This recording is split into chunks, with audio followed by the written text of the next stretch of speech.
I'm not gonna lie to you guys, I think my RNG is cursed because there's just some things that evade me. You remember that time last season and somebody commented on it? They were like, yo, Cross, why do you only have 30 legendary shards? Yeah, well, that was because your man thought he was gonna get a God Roll Dire Promise because eventually, after turning in 10,000 shards, Bungie had to give me the God Roll. Understand something about RNG, that's not how it works. It reminds me of way back when I used to high stake gamble inside of a game we won't talk about, and I had a system. This system essentially made me double my bets every single time to recoup my losses, but at the same time, I would always get my return. Sure, it was diminishing returns the longer the gamble went on, but it was still a return. RNG though, don't give a damn about your logic, voodoo magic, or anything else involved. It doesn't matter. And just like Raul here, 10,000 legendary shards didn't matter to him until today. Dropped from this beautiful Prime Ingram was this roll right here. Oh my God, look at that. We've talked about God rolls. We've talked about God rolls, but this is the mother of God rolls. It comes with hit mark or sure shot, ricochet rounds, or armor piercing rounds, although ricochet is still the better choice inside of PvP. And the first trait is opening shot.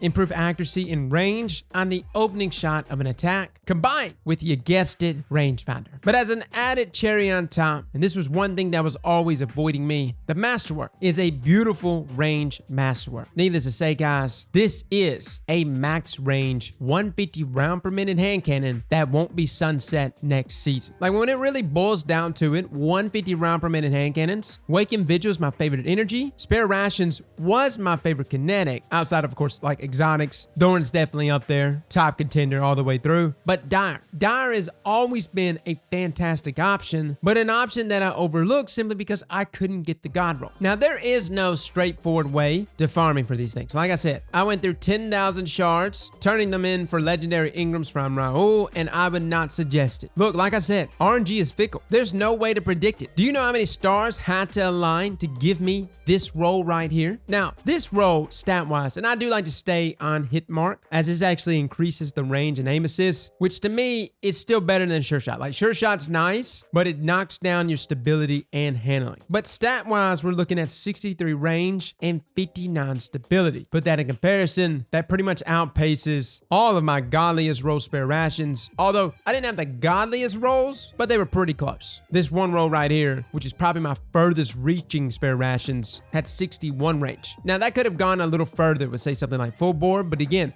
similar to sure shot, full bore also hurts your handling as well as stability. But notice the key thing here, opening shot. Man, that's the thing right there. That's the thing that just tads on that extra cheesy. You want to know my favorite perk on Waking Vigil? It's opening shot. It's essentially auto aim on that first shot, which is always like the hardest one to land because you're just trying to get your sights over to the target. Like think about it. The moment you actually land the first shot, the consecutive shots afterwards are easier. Unless of course you're taking gunfire, but you know what I mean. Opening shot really does add on a ton of ease of use here, but it also boosts that range. Most 150s that sit about max range with say something like rangefinder start to experience damage fall off at about 30 meters. With something like opening shot, which does stack there with rangefinder, that first shot doesn't experience damage fall off until 33. It's got some added benefits, but hands down, is Dire Promise the spare rations replacer? Well, it kind of has to be. Like that's the thing. Whether you want it to be the replacement or not, the reality is that spare rations will be sunset next season, meaning for anyone out there that's actually using spare rations in their kinetic slot, they will have to vacate that slot for another weapon. And if you are a hand cannon fan, then obviously something like Dire Promise is an amazing option for you. Personally, I think that spare ration has the better trait combinations and rolls. The fact that it can roll with things like rapid hit and kill clip, rampage, multi-kill clip. You can also stack it with something like moving target. And even though rapid hit did get a nerf this past season, it's still a fantastic perk. Dyer, on the other hand, has all the fluidity and consistency you would ever want, minus the trait combinations. There really is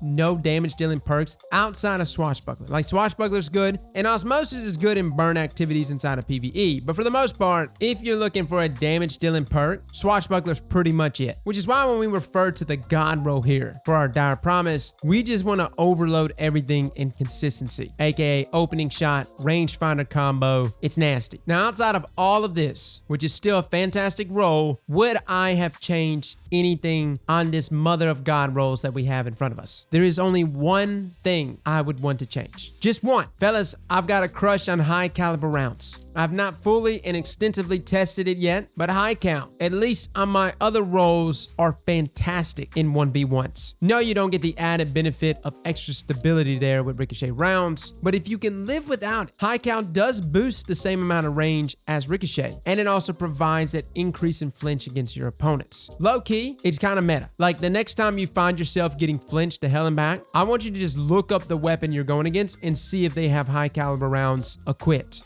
Outside of that, everything with this roll is perfect, guys. I couldn't ask for more. I can't believe that we actually landed this roll, which to me almost kind of like, I don't know, paints a bad picture, another bad picture for Sunset. And I know I had some people the other day coming in here saying that we got to quit talking about sunsetting all the time because they're tired of the topic. They don't want to hear about it anymore. Sunsetting is really not going to be that bad. Just imagine this. Imagine I got this dire promise the day before season 14, which is when it sunsets. How disheartening would it be to know that the weapon that you just obtained is suddenly going to become irrelevant in in-game activities? Which on a roll like this, the first thing I thought of whenever I got it was, I can't wait to bring this inside of trials. Well, just some food for thought, man. I think I've made my stance on sunsetting pretty clear. We've only made like, I don't know, what, 3, 4 videos on the topic? All I'm trying to point out to, in a game like Destiny, where RNG is so difficult, where you have to align so many stars to get the God roll, yet every weapon has a due date. You see where I'm coming from? Even this past season, with Umbral Ingrams, which makes for farming many weapons, things like the Ikelos SMG, first in, last out, the Ikelos sniper rifle. It is by far the easiest route to farming weapons we have ever seen. Even with readily available means of obtaining these weapons, I've still yet to get the Godroll Ikelos SMG. Just some thoughts, guys. I know I'm over here just welling on the whole sunset thing. Look, it might be the best thing ever, and I hope it is. I hope we're looking at each other next year going, man, I can't wait for all this loot I just got to sunset. How about you? Fellas and ladies, thank you all for coming and watching, and as always, slap that like button like your mama told you right.